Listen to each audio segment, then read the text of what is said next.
Noam Bardin fue cofundador y CEO de Waze y acompañó a la empresa desde sus inicios hasta prácticamente hasta la venta a Google y después incluso trabajó en Google. Va a ser un placer. Nosotros le mandamos algunas preguntas que nos va a contestar. Esperemos que, bueno, a ver cuáles son sus respuestas. Here you have. Vamos. Noam, are you there? Yeah, I'm guessing that was my cue. Yeah, sorry that we keep you late. Sorry for that. We hope you are awake. Thank you so much. And please, you have the spot. Thank you so much. Well, thank you very much. And I hope the internet gods are, look favorably on us, since I'm in Tel Aviv. And so, quite a few different networks we're going through. So thank you for inviting me. I'm sorry I couldn't be there with, everything going on right now with Corona. And but maybe next year I'll be able to come, because I've heard way too much about the parties you guys are going on or enjoying over there. So thinking about what to talk about, we asked for some questions, and I thought that the most value I could bring is talk about the early days of Waze. Now, everybody likes to talk about sell to Google and what does it mean and all this kind of stuff, but I'm assuming you're a bunch of entrepreneurs and you're each kind of in your foxhole trying to build your thing. And I think the most value is really to talk about those early days. And I'd like to give a little framework with which I'll talk, which is really around what I call vision, mission, and strategy. Today with the lean startup, and rapid iteration, and cloud-based software, we kind of assume that we can iterate our way to success. But if we don't have a strong vision and a mission and a strategy of what we're doing, we could be iterating our way completely in a different direction. And so being able to know who you are and what you're trying to achieve and having that clarity is super important, regardless of what you're doing and regardless of who you are in the organization, because no one has enough resources. And we live and die by our ability to say no to most of the opportunities. And one of the challenges that successful startups have, if you're not successful, nobody cares about you, so it doesn't matter. But if you are successful, you have lots of opportunities. And if you've hired smart people, you have smart ideas. And you're not trying to make a decision between a stupid idea and a smart idea. You're trying to make a decision between two smart ideas. And this is really where it's so important to have clarity and focus in what you're doing. And so when I talk about vision, mission, strategy, successful startups have a view of the future. They believe that the future is going to be different in a certain way. And obviously that's the big bet they're making, that this future is going to happen. And that's their vision of the future. And the mission they're on is how to bring about that future, or what's their role in that future. And obviously the strategy is how you're going to do it. And so, looking at that, when we started out at Waze, our big bet, and talk about what was the vision that we assumed, is we bet that in the future, people would have smartphones with GPS chips and unlimited internet access. Now, today that seems obvious, right? Of course, that's what's going to happen. But don't forget, we started Waze in 2008. And sort of 2009, when I joined Waze, the first decision I had to make was, do we build a client for the iPhone or for BlackBerry? And all the logic said BlackBerry. That was the dominant player. iPhone was a toy. Luckily, I chose iPhone, or I wouldn't be talking to you right now if I hadn't. But really, the question we assumed is that the GPS and the internet would be unlimited. And with that, we assumed that the world of navigation is going to change, that people will use their phone every day for navigating to work and home. Now, again, today that seems obvious, but at the time, the only GPSs that you had were these devices that were not connected. They were offline devices that would kind of show you a map that was a year or two old and would more or less tell you where to go. And you'd use them when you're traveling abroad. You wouldn't use it every day to get to work. That made no sense because you knew the way. And so our vision was that this world is going to change and people will have that access. And our mission was to really empower people to build a map, to use those GPS points that we can collect because of this unlimited internet from their phones and use that as a basis to build a map. Now, today, when you think about the world, why do you need a map, right? I mean, everybody sees maps seem to be everywhere. But going back to 2009, there were two companies in the world that built maps. There was Navtech, which got acquired by Nokia. Nokia was the Apple of the time. And there was a Teleatlas, which was acquired by TomTom, which was a navigation company. And those are the only two maps. And as two maps, they were a duopoly. And the most expensive part of a navigation service was the license to the map. Not the device, not the hardware, not the marketing, the license, because it was a duopoly. And what we believed, our mission was that we could take these individual users with their individual GPS points and build our own map. And if we owned our own map, we could then give it away for free. And that was our strategy. Our strategy was, remember at the time, navigation was a $10 a month service. And we said, we're going to come and give a service for free that others are charging $10 a month. And that was the radical idea or the strategy that we built on. Of course, zero is infinitely better than $10, right? And so we assumed that would be our marketing approach. That would be everything that would drive the company forward.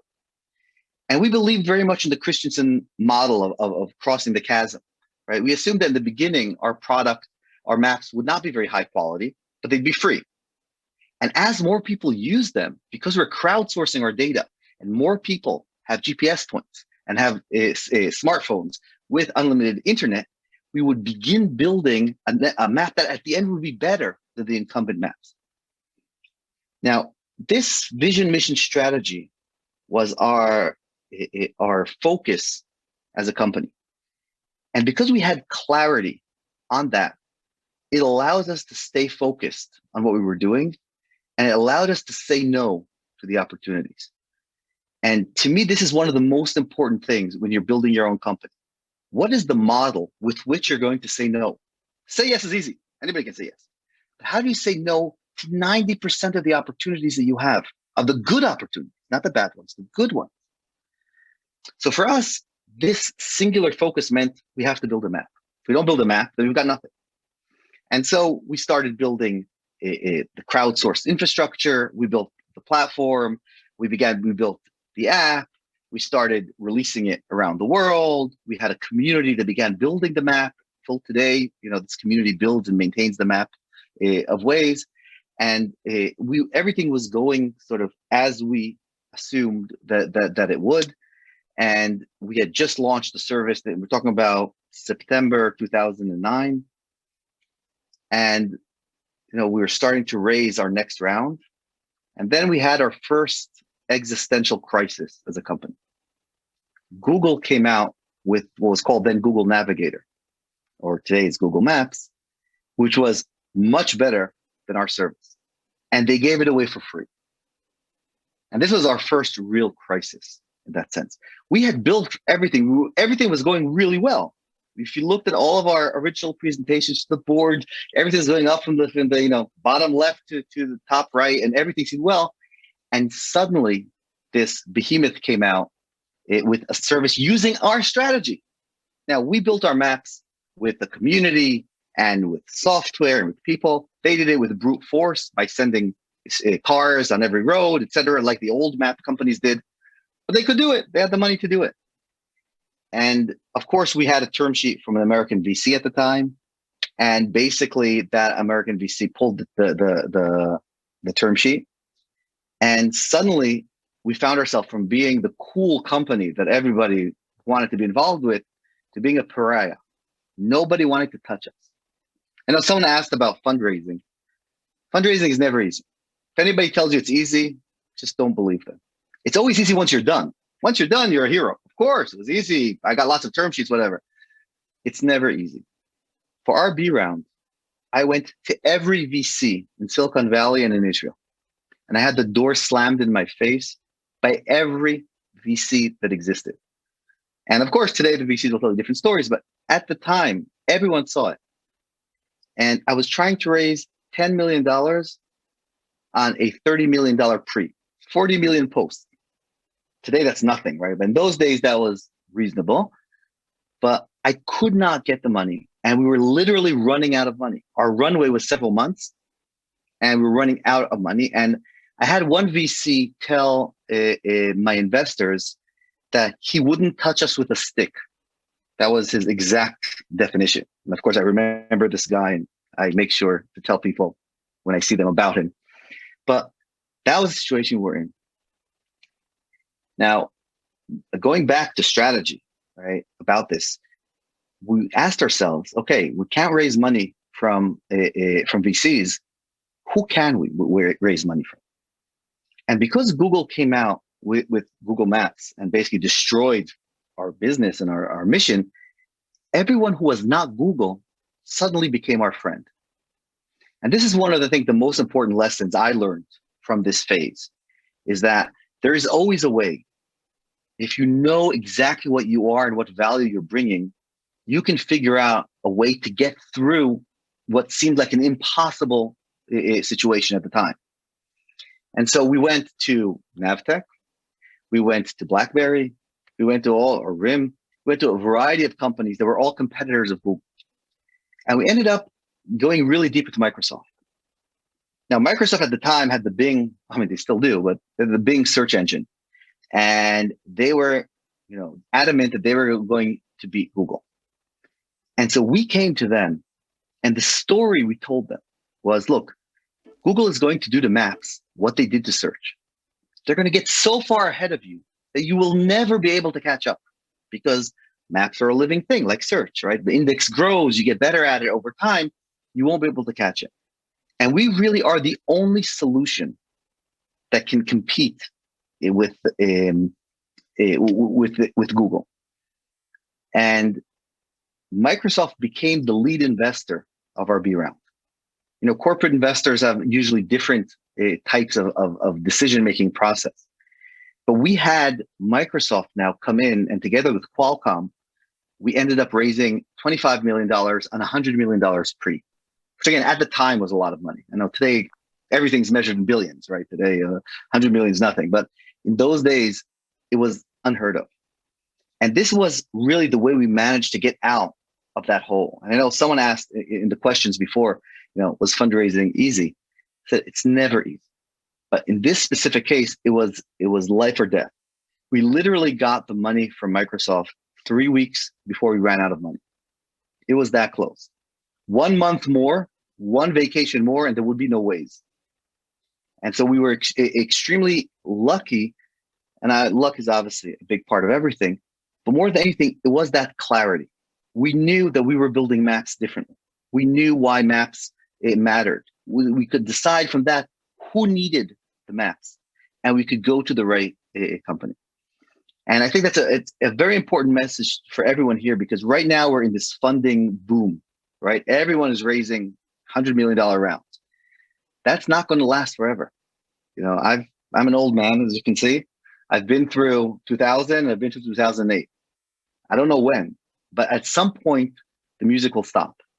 And if you get stuck without a chair at that moment, and you're trying to fundraise, go back to your mission and to your vision. Who is your partner here? Who is on your side? And again, these are, startups. Everyone says they're hard, and they're hard because no startup is the same as the other. But some of the core essence, when you look at the most successful startups, they didn't really change their vision and their mission. They changed their strategy, their tactics, but they knew who they were. They knew who they were selling to. They knew what the change they were trying to build. And that clarity really came along and went a long way. And so flush with this new money, now we had new investors. Come on, let's hire, let's invest, etc. But this is a point where we began noticing that although we were growing really fast in terms of users, our usage was flat. So it meant we were churning through users, basically. And this, again, what we could have done, we had all this money, just hired people and run forward. But people are a very difficult machine. Humans take a lot of work to manage. And I like to say that if a small and focused team can't do something, it's impossible to do it. More people are not going to solve the problem. More people are going to make it more complicated. And so we took a step back. We said, you know what? Hold everything. We made the very difficult decision. Remember, we have these new board members that just joined. And we basically froze hiring. We froze everything. And we said, we're not going to continue to develop anything unless we can understand why we're churning users. And just to pour more water in the leaky bucket is not going to help.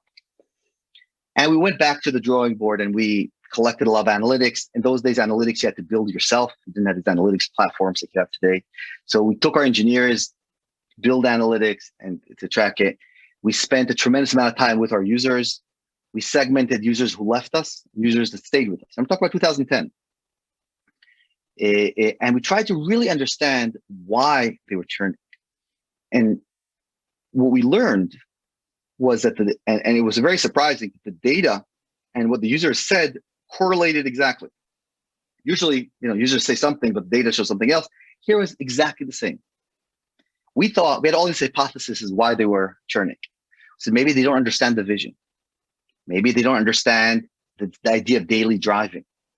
Maybe they don't understand this idea of why they should contribute. We had all these different ideas. But what we learned was that users completely understood and were very enthusiastic, but our product sucked. Our product was just not good enough. And it made sense. We looked at the numbers. Our map was terrible at the time.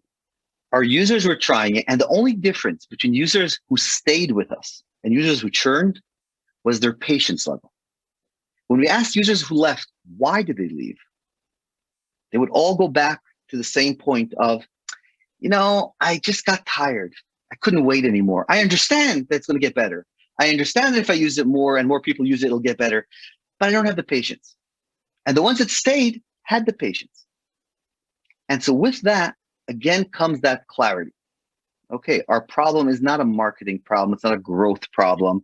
It's not a scalability problem. It's a product problem, and it's even a map problem within the product problem. People like our product. It's just not working well enough. And as soon as you have that clarity, suddenly it's obvious what you need to do. And we had a checklist of things that we had to do, and we began knocking them off. And every time we knocked one of them off, we just saw our retention jump up. Another cohort and another cohort. And reaching out to that point where our product really began improving. And I think there's a very important lesson here for all of us, that we all get caught up with this idea that fundraising is the value of the company. Because fundraising is one of the few things that are external, that are public, you can talk about, that have a number attached to it. Investors love fundraising, that's their business. But fundraising has nothing to do with the product or the company. It has to do with your ability to sell, with the market conditions, a million different things, nothing, very little to do with your product. And so we went back, we managed to improve our product dramatically and grow. And we reached that point that our retention was really where we needed it to be. Retention curves were flattening, people were using the product and loving it. And then came the question, how do you break out? Yeah, we were like a techie product. People used us. The kind of people that used to jailbreak their phones were the people who used us, right? How do we become a household name? And here, I think I'll tell you in a minute what it was, but I think the message here is that opportunities are always come along. It's a question of your ability to focus and know that it's the right opportunity. What happened is I was just surfing Twitter and I saw that in Los Angeles, they were going to shut down the 405 freeway. People know Los Angeles, the 405 freeway is the main freeway. And for 3 days, it was going to be shut down because they were going to destroy a bridge. And the mayor of Los Angeles defined it as Carmageddon. This is going to be the end of the world. And what clicked for me is, okay, this is exactly what Waze is for, right? Suddenly, all the routes are going to change. This is our moment. And, we still thought small startup. We were maybe 40 people at the time, about 40, 50 people. And so we put together a video. By the way, if you go to YouTube and search Carmageddon, I'm sure you'll find it, a video that was kind of a zombie apocalypse of what's going to happen with Carmageddon, and Waze is going to save the day. And we built a mini site, just a social media, etc. Next thing we know, we get a call from Fox News in Los Angeles wanting to interview us. What's this Waze thing that's going to save Carmageddon? And so, we do. Obviously, we're very excited. We do that show. And the next day, ABC7, the local channel of ABC, calls us up, says, hey, we want you to come and broadcast from our location live Carmageddon. Now we couldn't believe it. TV, we couldn't be on TV. We went there and literally they started running 15-second promotions. Use Waze, save Carmageddon, get out of it. Me and Diana was my partner. We took 8-hour shifts. We jerry-rigged an iPad to the broadcast system, and we're broadcasting from it. And then it turned out to be a pretty big disappointment, and there wasn't much traffic.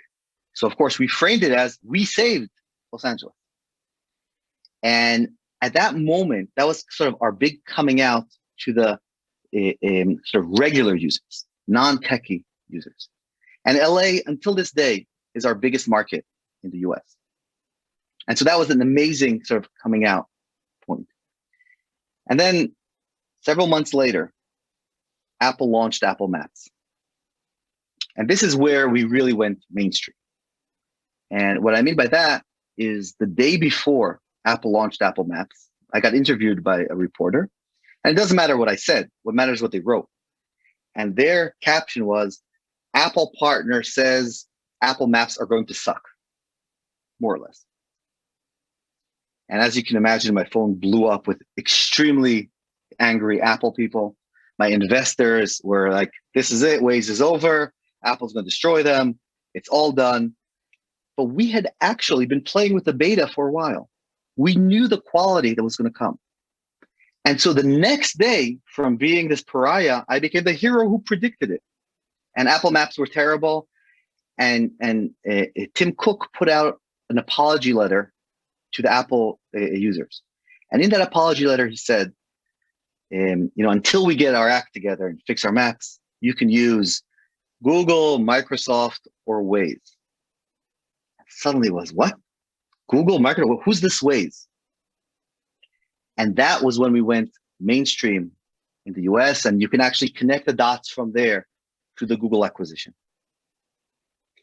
And so I guess my point to all of you is that the time you spend really understanding who you are and what you're trying to do is not an exercise for your board or for investors, it's for you.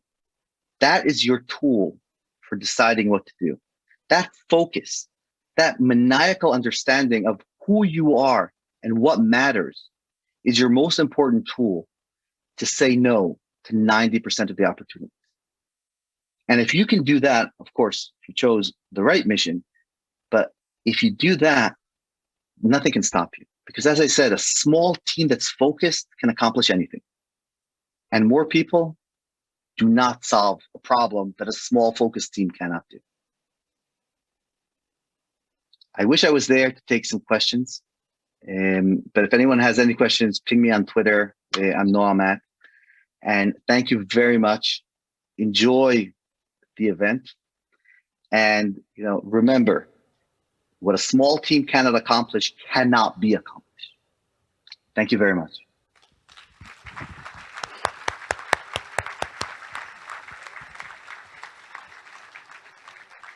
Thank you, Noam. Really, really very good insights. I hope everybody is now thinking about their mission and why are they doing what they are doing. And it's interesting to see that everybody, as we always say, all the great success companies, the companies that have great success, they go through these stages where they need to fight for keep living somehow. So I think it's very interesting for everybody here. Yeah. Just on that point, every founder is sure that their company is screwed up, that they're going too slowly, that they're not achieving anything. They're a mess. They don't have the best people. But that's true for every founder. From Larry Page to Mark Zuckerberg to everyone. Founders, by definition, are never happy. And if you are happy, the problem's with you, not with the company. Every company's a mess. That's life. We're humans. We're a mess. But that focus gets us to where we need to go. Thank you very much, everyone. Enjoy the rest of your evening. Thank you so much.